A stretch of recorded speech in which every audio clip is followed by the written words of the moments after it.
Alright, hi there. I just got back from a 5-day trip in the High Sierra out of Bishop, California.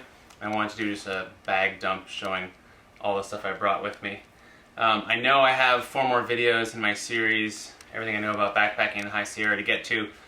I know it's been almost a year since I posted one, but I've been a little busy. I moved and my wife is going to give birth to our first child in a couple weeks. So, sorry for that, but I will finish them soon and they'll be posted pretty soon.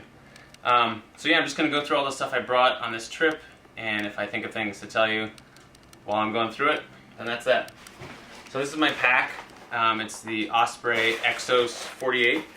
I had the Exos 58 originally, and I didn't need the space. The 48 was plenty.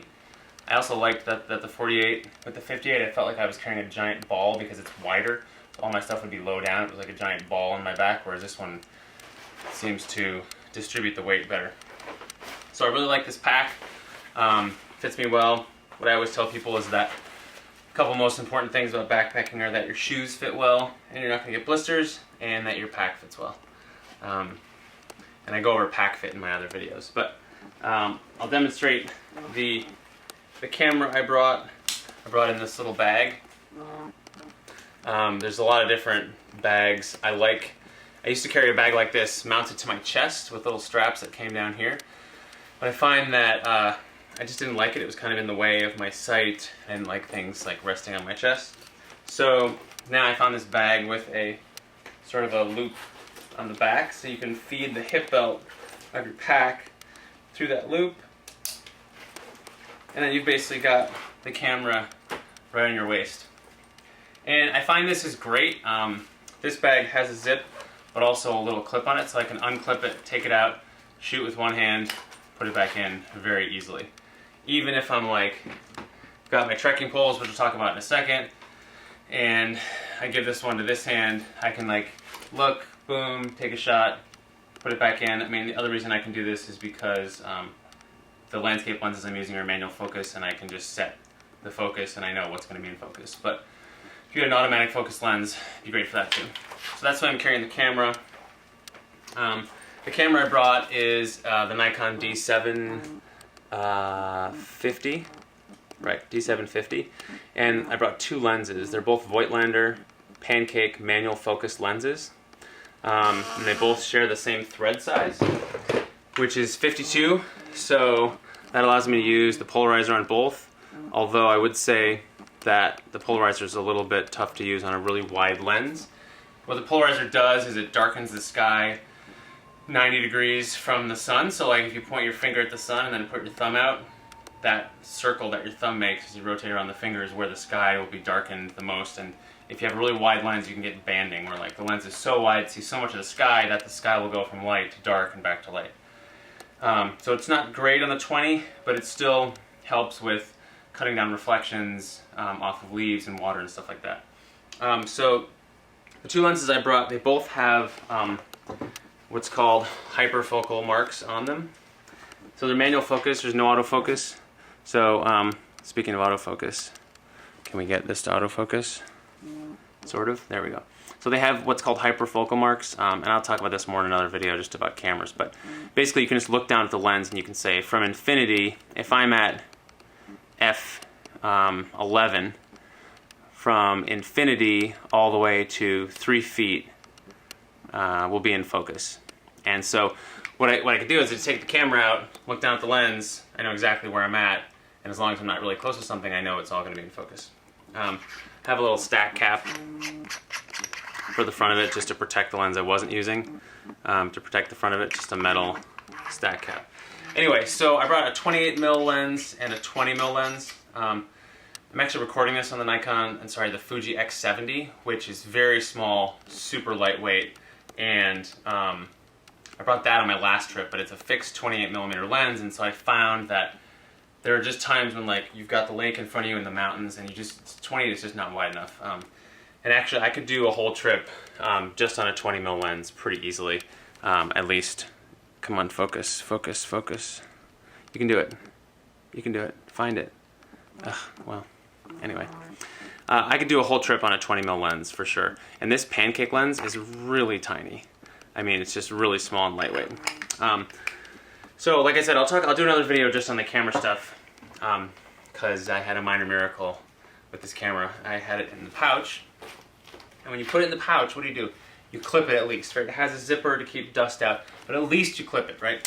So I was sure I had done that, and I was standing on this little bridge in this beautiful meadow across a little stream, and I saw an angle that I liked up there, so I was going to jump from the shore just to this rock. So I jumped, I leapt, pretty good leap, and the camera, this for some reason wasn't clipped. I had neglected to clip it or it didn't engage. The camera bounced out and fell into the river. And at first I heard the noise and I was like, it sounded like someone dropped a rock the size of this camera into the river, like clunk, clunk, clunk. And it's a swiftly flowing river, so I looked down and I realized that the camera was under 3 feet of water. And I could hardly see it because the rocks were also dark. It was just this red strap that I could see. So I reached in, I dug it out, I was swearing up a storm. And I know from other electronics, if you at least turn them off and allow them to dry, maybe you have a chance. So this Voigtlander lens that I brought is not weather sealed. And so this entire chamber inside the camera was full of water. Fresh, clean, mountain spring water. And so when I took it out, and yeah, this isn't weather sealed, and so possibly if I'd had a weather sealed lens on it, it would have helped, but I'm pretty sure that even weather sealing is not supposed to prevent it from being dropped in the water. Anyway, I was shaking water. There's probably a half cup of water inside the camera, so I opened every port on the camera I could, and for 2 days I strapped it to the top of the pack with the lens off. I was like, there's going to be dust in there, but maybe the camera will work. And it's really dry and hot where I was going, and sure enough, 2 days later I turned it on and it works fine, which is insane. I'll talk more about that in a specific camera segment. Anyway, that's my backpack. That's how I carry my camera. This is never really a problem for me unless there's a lot of really high steps, and sometimes it bumps around, but it's still the most comfortable way I've found to carry a camera, whether it's this pouch or like a smaller pouch with a smaller camera. Okay, so that's the pack. I'll start with like the big four, as I call it. The tent I brought, we had 4 guys on the trip, so I brought the 2-man tent. This is the 6 Moon Designs Lunar Duo, and I'm 6'5", so this is one of the only tents I found that actually fits me. And so it was great. It's spacious inside. There's two doors. It's a really great tent, and it's very lightweight. The tent for is like 40 some ounces, and so at 20 ounces a person, that's pretty great.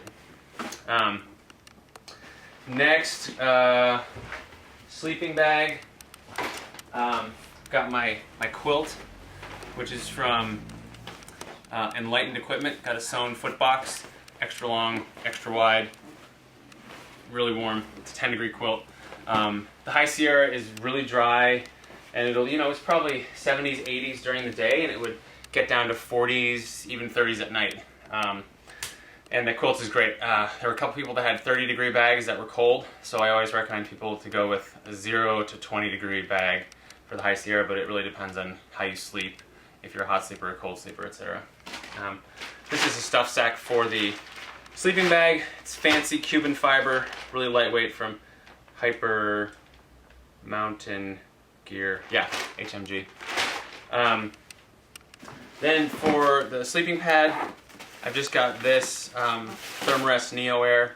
It's the green one, which is rectangular. I had the yellow one, which tapers, but I'm so wide that my elbows would fall off, and it was really uncomfortable, and this one's just a little bit wider. It's easier to sort of stay on it. But it's great. It's a great sleeping pad. So then in terms of another, I didn't bring, so the thing I didn't bring, well, I'll do a little section of what I didn't bring at the very end. So that's pack. Then let's talk about clothes. So I have a nice pair of custom boots that were I waited a long time for, but I did a hike in Joshua Tree a couple months ago, and I was having an ankle issue, and I needed to find some low tops that weren't touching where the tendon was like crossing my ankle bone. So I got these Loas with my REI dividend, and they were great. They were really good. They're the only, for off-trail stuff in the Sierra, I really recommend something with a stiff shank that's not going to fold up on you. This was the stiffest I could find in a low top. I really liked them. Because they were low tops, I knew I needed to keep rocks and stuff out of them. We did a Agassiz Col, which is just a little tiny pass really high up to get over the Palisade Crest.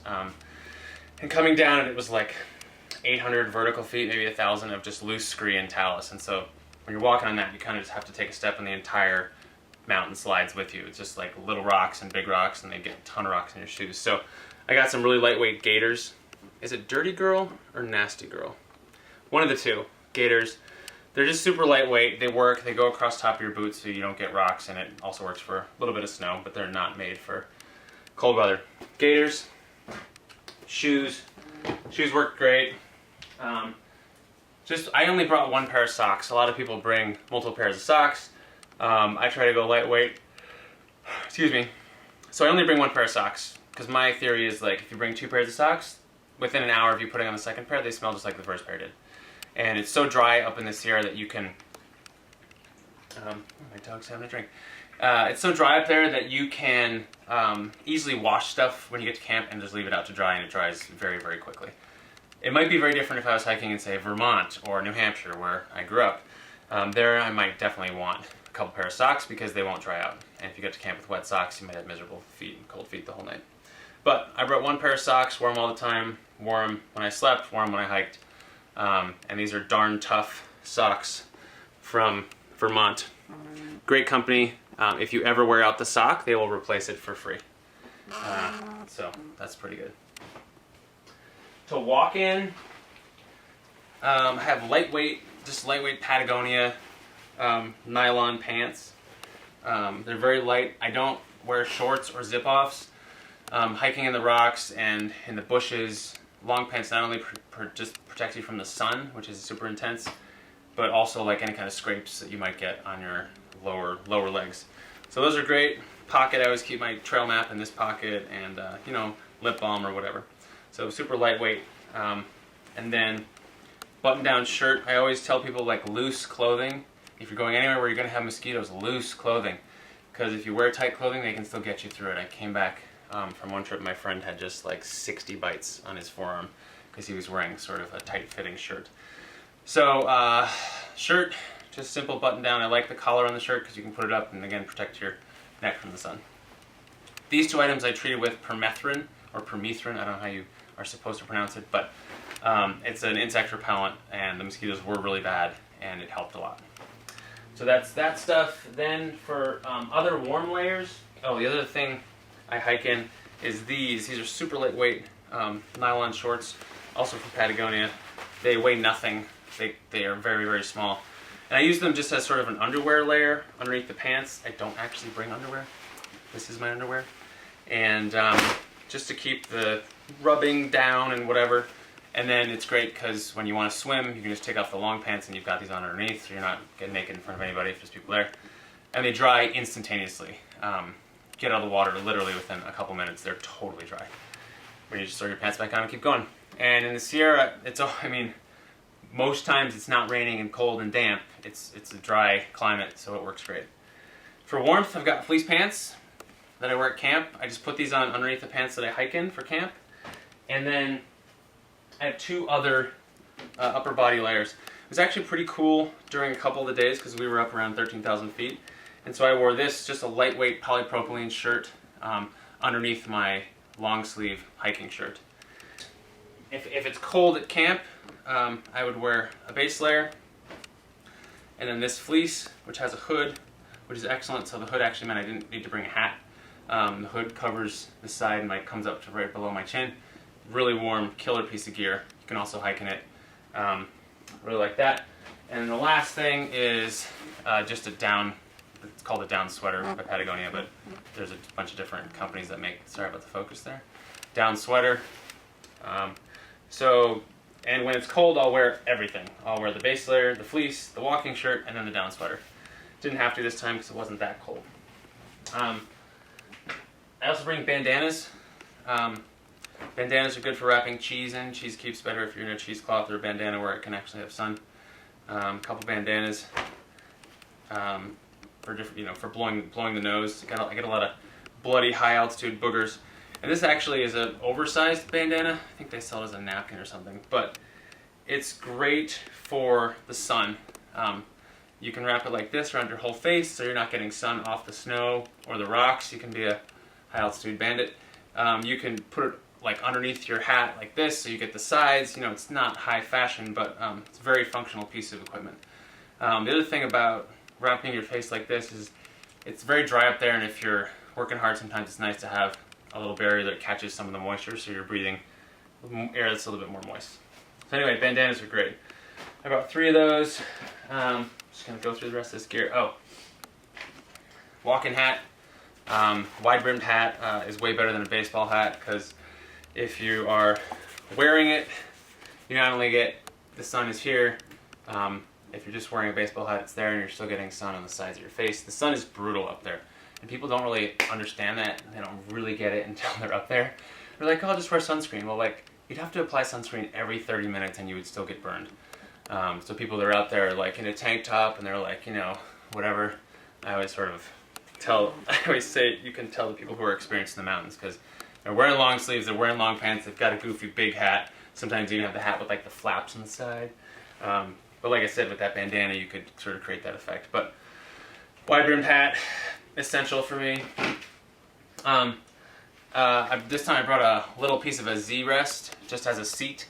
I often bring a conversion kit for my pad to make it into like a Crazy Creek type chair, or a Crazy Creek chair in general. The difference is this just weighs a couple ounces, and the Crazy Creek is like almost a pound. So that's a way to cut some weight, but it's great because you can just put it down at lunch. You know, it's a little bit, if it's cold at night, you can just sit on it around the cooking area, around your camp, lean up against a rock or something. It's nice just to have on the outside of the pack. Insect repellent. Got this lemon eucalyptus stuff. Deep, melts gear, and is really not great for you. This lemon eucalyptus stuff does not work as well as deep, but it works pretty well. And if I've treated all my clothes with that permethrin stuff, this is like just kind of sprayed around. Just a couple sprays will keep the insects from being too much of a pest. Okay, let's see what else we got here. Oh yeah, one more piece of clothing. This is a raincoat. This is a OR. I think it's a helium 2. Just a really lightweight raincoat.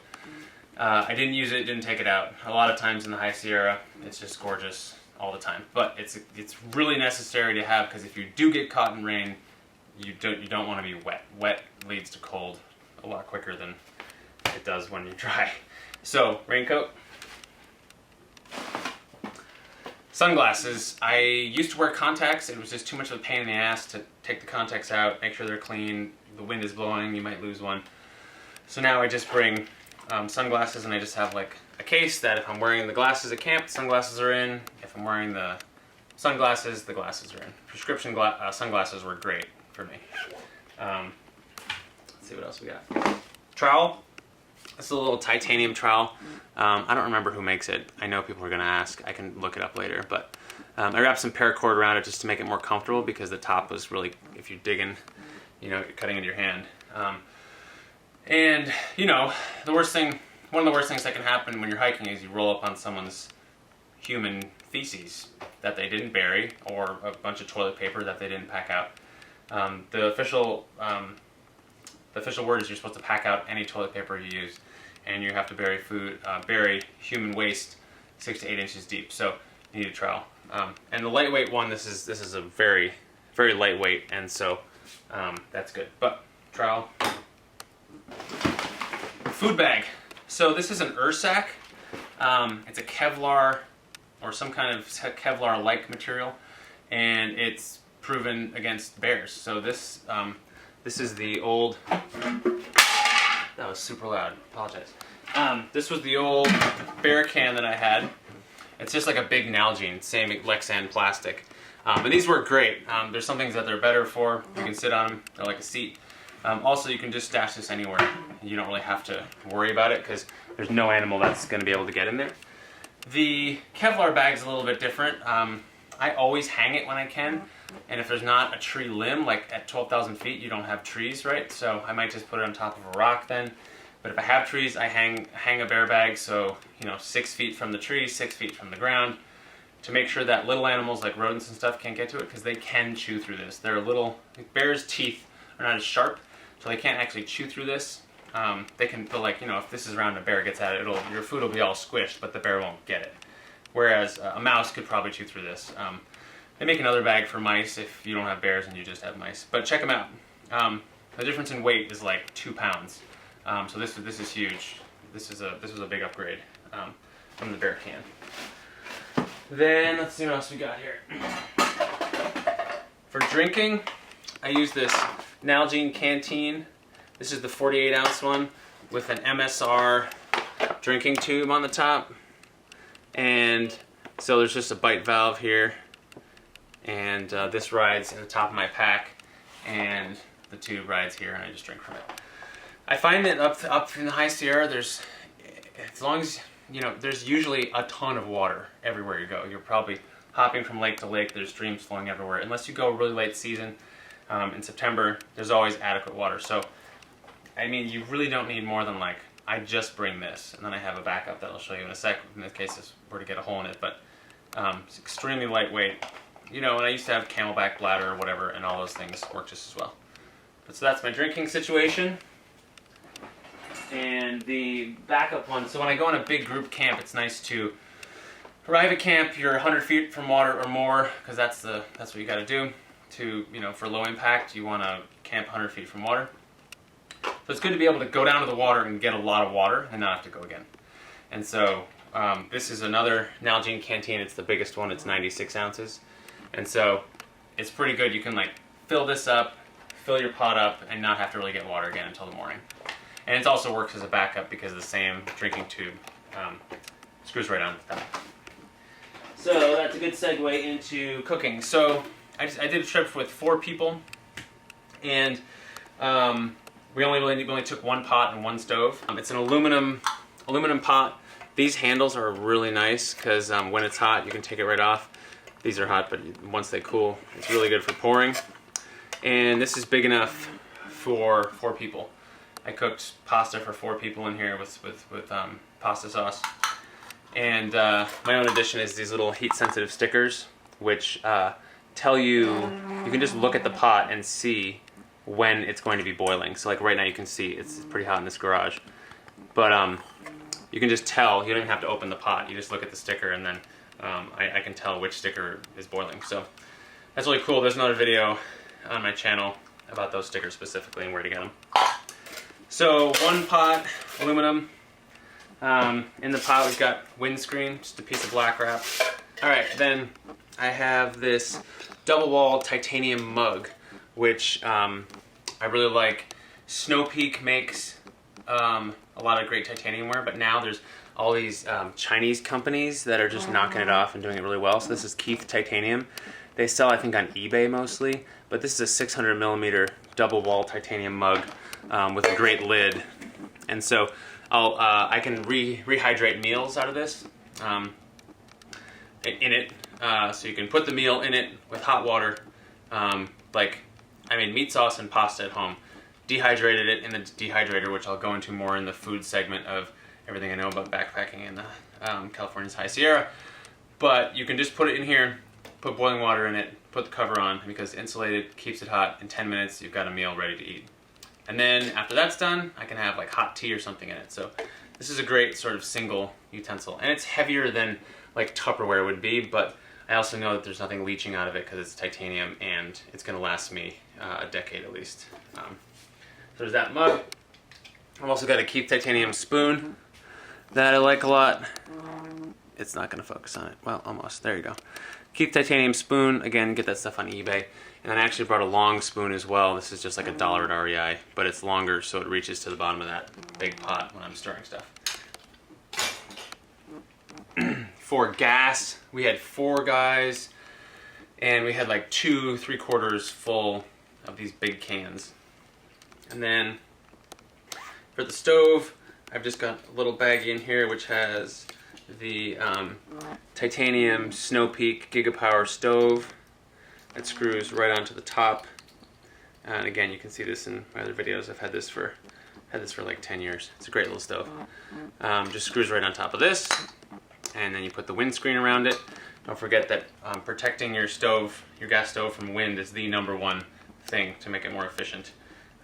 If the can is cold, doesn't really matter as much. But and then I've got a little fire striker, just steel striker, so it makes a spark. But also, I love these little mini Bic lighters. These are much easier, and fire striker will work when wet and all this other stuff. But the mini Bics weigh nothing, so I just bring one of those. Fire striker's backup. So that's the cooking stuff. While we're on food, I'll do a little insert. I took a video of all the food I was going to bring, and so I'll insert that here. Alright, so I'm packing for a 5-day backpacking trip right now, and this is all the food I am bringing. I have a couple group meals. So this is dehydrated pasta meat sauce. It's like a spicy, meaty sauce with noodles. That's for 3 of us for one night. Also for 3 of us, I have mac and cheese with cooked bacon bits and broccoli florets. That all goes, that's a meal for 3 of us. And for myself, I've got this dehydrated chicken curry that I made, and gonna have that with noodles. And then another one of the nights I'm gonna have pasta, and the other guys are gonna do what they want. So that's dinners. Breakfast, I'm doing cold cereal with powdered milk in there already, just like a granola cereal. And also for breakfast, I've got this chai tea latte mix, which is this one, just from Trader Joe's. It's nice. And then for lunch, this is one of my favorite things. Trader Joe's tomato and olive focaccia. I call it trail pizza because it's basically pizza. And so for lunch, I have 2 of these for 4 lunches, and I'll probably share them with other people. And then to supplement that, I've got a stick of hard salami, hunk of cheese. So that's lunch. And then snacks are getting to the fun stuff. I made a real good trail mix with, let's focus, there we go. Nuts, peanut M&Ms, regular M&Ms, dried fruit, all kinds of good stuff. So I got a little bag of that, 4 of those bags, 1 for each day. This is the sweets section. Got dehydrated mandarins. These are awesome. Really sweet, and they taste really good if you eat them with jerky. So I got dehydrated mandarins, dehydrated mango, or not dehydrated, just dried mandarins, dried mango, dried apples, and then sour gummies and red licorice for candy. 2 things of jerky. This one's bacon jerky, that one's just beef jerky. And then sort of emergency food, I always bring power bars, so I got some power bars here. These ones are like protein bars. I find it's not super easy to get a lot of protein on the trail, so bringing protein bars is one way that I combat that. Got some hot chocolate for the evening, some little electrolyte packets if in the middle of the day you've been hiking a long time, you're kind of bonking. Also, a guy I went to school with started making this. It's basically just maple syrup. He's a bike racer, and so he started making this, and it's just a shot of maple syrup. It's great, again, if you're bonking. Just one quick note, I often try to bring something that contains caffeine to eat during the day. Like after lunch, I'm often really sluggish and tired, and so if I have something with caffeine in it for after lunch, that helps me get through that 2 p.m. to 4 p.m. spot. So that's all the food I brought, but I didn't bring all of it. I left like one of those trail pizzas at home. That's the focaccia olive bread. Just had one of those, and then I think I left a little bit of the trail mix at home. But the food altogether that I brought for 5 days just for me, well, there was a little bit of group food in there. It weighed about 15 pounds, so that's about 3 pounds a day. And I came back with the salami. Didn't open it. Some other guys had salami, and pepperoni, so I didn't even open that. And I came back with like 2 small bags of trail mix. So I probably had about 2 pounds of food back. So 2.5 pounds of food a day is probably fine. But the food was pretty good. I had dehydrated and then rehydrated curry, meat sauce, and then we made the mac and cheese with broccoli and bacon. That was great as well.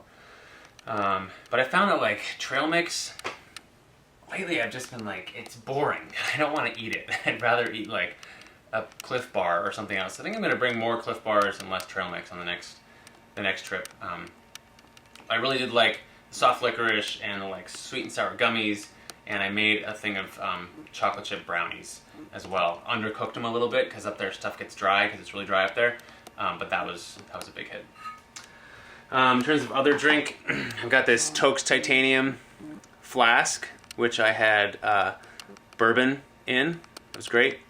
And then I had this little plastic Nalgene flask, which I had Bailey's Irish Cream in, which was really great. I had some really good chai, rooibos chai tea for night, and this Bailey's in it was excellent. So that's pretty cool. What else we got? Gloves. I usually bring fleece gloves, just for warmth. But this time I tried, these are just like $10 Home Depot general purpose work gloves. And the reason I brought these is because I knew I wanted to wear them more for the sun.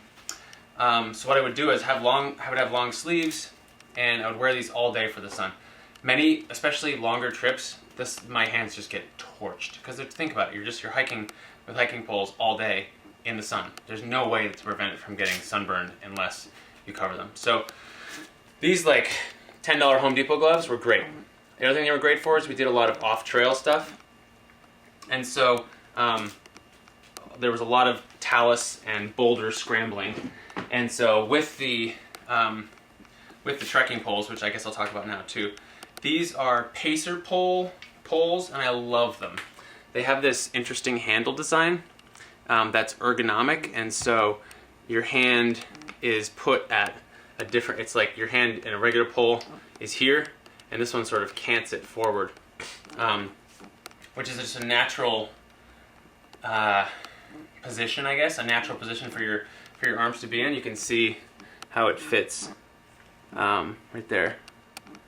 And the other thing that's interesting about these poles is like when you come from ski poles, right, they're just straight. And so if you have straight poles, they're great for pushing behind you, but what you don't realize is half of the time you're going down when you're hiking. And so you want to also be able to stop yourself from falling. It's with a pair of poles, you can basically plant the poles in front of you and then do a dip with your arms to take a lot of the pressure off your knees. And that really helps with knee pain. And so the great thing about these poles is, because of the angle of the handle, it's easier. If you're holding a straight pole, you really gotta like cant your wrist awkwardly in order to get the pole in front of you. Because like I said, they came from sort of ski poles, which are always behind you. You're pushing this way. You know, sometimes you're planting here when you're downhill skiing, but you're not really like catching yourself on the poles the way you do when you're hiking. So with this forward design and it puts all the weight in your palm. You can put the pole out in front of you quite easily, and then take the weight. So you can be putting it here, and sort of, you've suddenly got 4 feet, and it saves your knees a lot. So with the gloves, you're going through rocks and the poles, but you get to a place where you need to use your hands. Suddenly you can use the gloves, and you're not cutting yourself on sharp granite. Or even you have the pole, and you need to just like bang your fist onto a rock to stop yourself, or to something to you know, sort of help with your balance. And the gloves protect your knuckles. So, sorry, I'm having this really fun thing where like the batteries for the camera weren't charged and they just keep running out. And I have a couple more on the charger over there, and I'm doing it in segments because I don't want to wait. Anyway, I was talking about gloves. They're great because they protect you from the sun and keep your hands warm, and they also protect you from scrapes and with rocks and stuff like that. If you're on trail all the time, you could probably do with some really light sun gloves. It didn't get that cold while we were up there, so I didn't really even need them for warmth at night. Camp shoes. These are my camp shoes. I used to wear Crocs. These are actually lighter than Crocs. They're Vibro barefoot shoes. They don't make them anymore. These are the Ultra Pures. They now make a shoe called the Pure 2 or something, or like I don't know, they have a new one of this. But there's a lot of, if you search on, just look for water shoes on like Amazon and stuff. There's a lot of super lightweight water shoes that you can get. And they're great because you can use them for stream crossings or just like around camp. I always put them on when I'm swimming. I love swimming in these lakes, but they're so cold that you sort of get into panic, and you like I gotta get out of the water really fast, and I've cut myself and my legs like trying to scamper up the rocks to escape the cold water. So having something over your feet is great, and having it be lightweight and drying quickly is great. Like I said, Crocs are kind of what I used to use, and they're still a great solution, but there are other lighter weight and more fashionable choices. Alright, what else? Watch. I like to know what time it is at night. During the day I don't really care, but at night I want to know how much I'm sleeping or if it's 3 in the morning or whatever. Watch. 2 extra batteries for the camera. Always just bring enough batteries. There's nothing worse than, and cards, there's nothing worse than like trying to erase pictures so you can take more pictures, or running out of battery when you're like, the sun is setting and it's a beautiful, beautiful scene. Having a little compression strap is always good.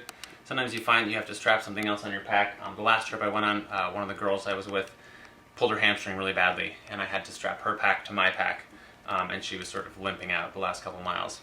And so a little lightweight compression strap is always a good thing to have. And now we're getting into like the little stuff. While we're talking about the camera, this is a killer piece of camera gear. I'll talk about this more when I talk about cameras. It is called Trail Pix. It is something that I thought of, and I thought I was really smart. I was like, okay, so I need a tripod. I can't stand bringing this heavy tripod, and I already have hiking poles. And so when I go alone, I have 2, and then I can just accessorize with 1 more pole, and I can find something that mounts on the top of the pole with a tripod thing. Of course, someone already thought of it and did a great job executing it. So this is a Trail Pix tripod, and it's just 3 holes where you can insert 3 trekking poles, and if you're with a big group of people, most people are going to have trekking poles, you just put them in. And if you're alone, I have 2 trekking poles, and I just got like an aluminum shot corded pole for the 3rd one. But it's only 4 ounces, and you have a tripod, whereas a full tripod always weighs a ton. So that's great. Works with trekking poles. The sun's really coming down and blasting through these garage windows. Knife.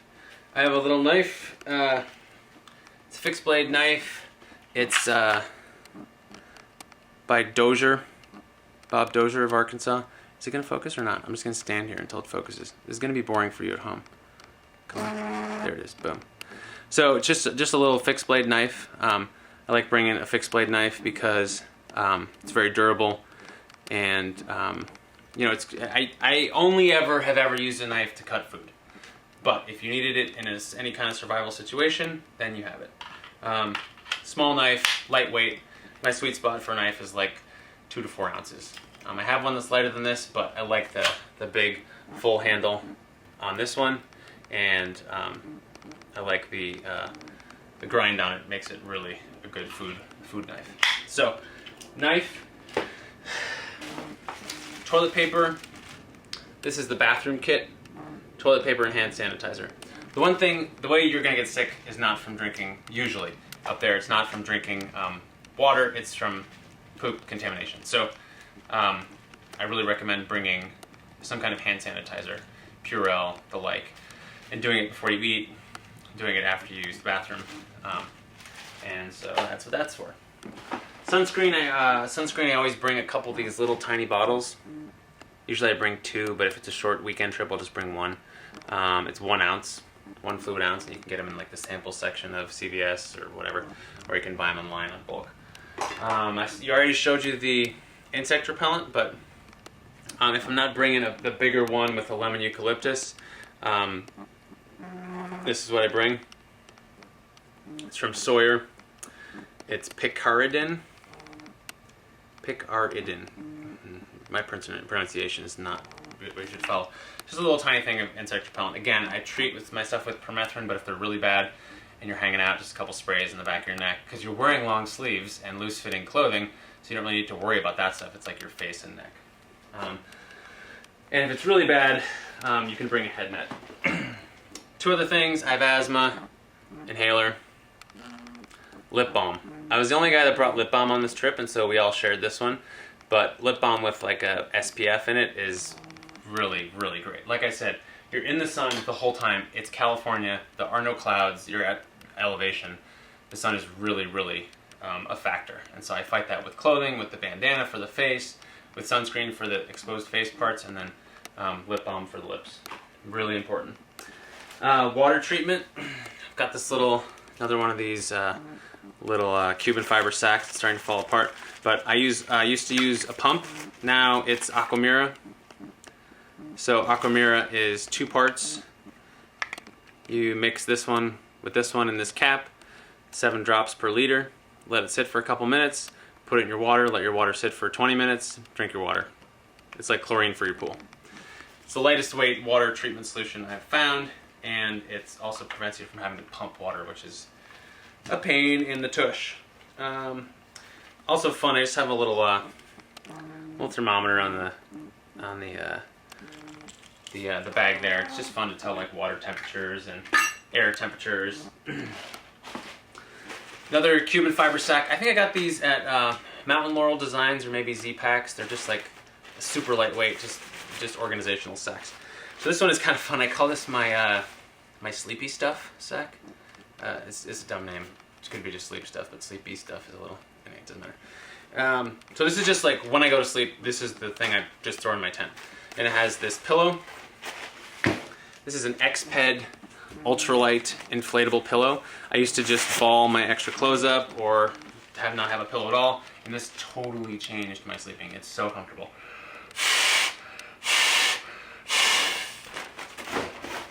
So there you go. It's a little pillow. A lot of different companies make these. This one's ultralight. I think it's just like 2 ounces or so. And I love it. It's really increased my ability to sleep well when I'm in the backcountry. What else is in the sleepy sack? Bug eyes, I call them. Just, it's an eye mask. You're out there, the sun comes up at 6 in the morning. You had a rough day, the next day you want to sleep till 8. Put the shades down. That's it. Also, if it's a full moon, that can be really bright and keep you up. Headlamp. I like this headlamp a lot. It has a bunch of settings. First of all, it has a red light if you don't want to blow your night vision. Then it has 2 settings of like a floodlight, and then it actually has 2 settings of a spotlight. And so I use the floodlight on the lowest setting just around camp, and then if I'm like going to hang a bear bag and I need to like be looking sort of far away to try to find a tree limb at night, I can use the spot setting. Really like it. This is a P-Tech. Takes 2 AAAs, 3 AAAs maybe. And then the last thing of the sleepy stuff is earplugs. I can stay awake all night listening to the little noises here and there all around my tent, and earplugs just help me get to my happy place and go to sleep. So that's the sleepy stuff. This is, I'm a tea junkie. I really like tea. This is sort of my tea bag, as it were. These are other tea bags, but so I've just got some loose tea filter bags because I like loose leaf tea. And so then I've got little containers of, this is like a masala chai that I get in bulk, and I just put it in a... Alright, more battery switching fun. I'm going to try to finish this before it gets too dark. Tea bags. That one's a little Nalgene container. This is just a little plastic bag with an herbal tea mix. The camera's not going to focus on it. Okay, herbal tea mix. And then like a little Nalgene container with honey. This is sort of watered down honey. I was trying to get the last bit of honey, but I always bring some honey for sweetener. So that's tea. I like to drink tea, hot tea at night, decaf, caffeinated in the morning. Nice oolong, you know, good stuff. Anyway, sort of assorted med plastic bag. So in here I've got Benadryl, so if someone has an allergic reaction, you can give it to them. Also, my nose gets really stuffy up there. I'm allergic to different stuff, and it sort of doubles as a sleep aid. Like if I take one at night, it'll knock me out. Advil, and probably the most important drug I would recommend everyone have, Imodium. You don't want to have GI issues in the backcountry. It's awful. So, Imodium is great. What else we got? Got a little pouch like this. This one's from Mountain Laurel Designs. And in it, I've just got toothbrush, little tiny thing of toothpaste. No, I didn't cut my toothbrush in half to save weight, just so it would fit in here. Floss, sometimes I like to floss up there. Some more just like medication, like here's an extra lighter, an extra mini Bic, and little tiny sort of spare knife. Focus, thank you. This is Victorinox, just a little tiny keychain knife in case the other knife goes missing. And I have a tiny little moleskin notebook with paper and a tiny little Fisher Space Pen stowaway.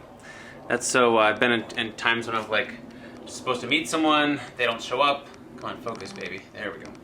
And you have to leave them a note, a little bit of duct tape, and having a pen and paper is always good up there. So that's the contents of this. I've also got some like some other assorted medications, like I don't know what this is, like Tylenol PM, or some kind of, like, if you're feeling sick, you get a stuffy nose, that kind of thing. Speaking of duct tape, I always bring duct tape because it's really good for blisters, and on this trip I actually punched a big hole in my leg, and so I used duct tape to hold the bandage on, just so I knew it wouldn't slip, and I just wrap it around my trekking poles, like so. So I always bring a bunch of duct tape. Then lastly, this is just the assorted gear bag, and I'll tell you what's in it. This is a Cuban fiber pack cover. Like I said, often you go for a hike in the High Sierra and it will not rain, you will not see a cloud. But other times you'll get a thunderstorm and a pack cover is important. If you don't have a pack cover, you can use a big trash bag, but a pack cover is good. This one's Cuban fiber, and so it weighs almost nothing. iPhone cable and backup battery. Just a little tiny slim battery. I think this one is a Aki. Focus, baby, come on. Come on. Anyway, it's a backup battery for an iPhone. I use my iPhone when we're off trail, I use the GPS. I use Gaia GPS as the program. There's other programs you can use, but you download the map beforehand because there's no cell service up there. And then it'll show you exactly where you are on the USGS quads, which is great for route finding. And just to know exactly where you are and how many miles you've gone. It'll also track and tell you how many miles you've gone, your average speed, your average moving speed, all this stuff. Great stuff. I think this is Mountain Laurel Designs. It could be Z-Pack. This is a bear bag hanging rope and sack. I'm not going to take it out because then I'll have to put it back in. But basically, it's Dyneema cord, or I'm not sure the name of the cord. But the cord is very slick, so it doesn't get caught in trees. And what you do is you use the bag, you put a rock in the bag and throw it over. You can see there's holes all in the bag from me throwing rocks. But you put a rock in the bag, throw it over the tree limb. I'm really sorry the camera is so slow to focus right now. Are you serious? Come on. Fuji, get with it. For real? There you go. Good Lord. Anyway, bear bag, hanging rope. Little tiny kit with Band-Aids, antibiotic ointment, larger patches, and also there's a compass in here, just because it fit nicely. But I always, compass and map are like two of the key things you should never leave home without. So there's a compass in here too, little first aid bag. Let's see what else we got in the assorted gear. Gold Bond. If you get any kind of chafage, this is the best thing for it. If you're not feeling so fresh in your private places, this is the best thing for it. Again, you can get sort of a sample size Gold Bond for like $1 at CVS or Target or whatever. This is another little sack. This has repair patches for my sleeping pad, for the pillow, and then I also have like a little bag of assorted things. There's some zip tie, there's some safety pins that actually aren't back in here yet. Someone used them, their zipper on their tent broke, so we safety pinned it up. There's floss, which works really well as thread to fix gear if you need it, but there's also some thread and needle in here too. And yeah, and then there's the patch kit for that stuff that I already said. Head net. If the mosquitoes are really bad, it's just a bug net for your head. Pretty small, packs down small. If the mosquitoes are just horrible, then that's a great piece of gear. Tenacious tape. Tenacious tape is the best gear repair tape that I've found. It'll patch the drinking bladders that I have. Like I didn't think anything could patch, just basically a glorified plastic bag, but this stuff patches and holds on that. Tents, sleeping bags, like any kind of down gear, like this from Patagonia, they actually tell you to patch it with something like tenacious tape. Great, really lightweight, just really good to have. Extra rope. It's always good to have a little length of rope, whether you need tie-outs for your tent or to tie something to your pack. Just a little bit of parachute cord is great. Speaking of tie-outs for my tent, here's an extra one. Wet ones. These are really good. Again, just kind of like, the great thing about the Sierra is you can swim a lot, and so you don't feel as dirty. You don't feel 5 days worth of dirty. But if you're not feeling so fresh, these are good to have as well. And then I've just got some emergency matches, waterproof fire starter, in case we get into an emergency situation and need to have a fire. And that's it. This is just like a little Velcro gear tie. Just again, just something like if something went wrong, this might come in handy. I don't know. I threw it in there. That's it. What do I regret not bringing? Only 2 items, really. As you can see, I don't bring a lot of clothes. I don't bring any changes of clothes. I wear the same shirt every day. I wear the same socks every day. I wear the same underwear and the same pants every day. And you get home and you stink, but who cares? But you're going to stink anyway, no matter what you're wearing. The 2 things I sort of regret bringing, like I said, this sit pad at Crazy Creek is nice because it does support your back, but it's just not worth the pound I carried. My pack with 15 pounds of food, 2 of that is probably group food. It's like my pack with like 13 pounds of food in it started out as 35 pounds. And when I got home, it was 22. So it was mostly food. But an extra pound over 5 days, you know, it's tough. The one thing I would bring is this. This is a Thermarest Neo air pump. It is tiny. It weighs 2 ounces. It takes 2 AAA batteries. It weighs 2 ounces, and this is a piece of luxury gear that I would carry. 2 ounces is not very much. And my sleeping pad is extra long, extra wide. It takes a lot of air to fill up. So yeah, having a big mattress means you gotta huff and puff to blow it up, whereas this, you just leave it for 10 minutes and your mattress is blown up. So I would bring this, and I will bring this on every other trip. Anyway, that's everything I bring. That's all I bring in my pack. I don't bring anything really extra. And I know it could be lighter by leaving some of that stuff at home. But I want to share that with you guys. I am going to finish the series, so stay tuned. Last little plug, this shirt is by a guy named Jeremy Collins. His website is themeridianline.com, and he's got a lot of really cool drawings and gears and outdoor-based stuff. So thanks for watching. Hope this wasn't too boring, and yeah, tune in for the conclusion of the series on everything I know about backpacking in California's High Sierra. See you later.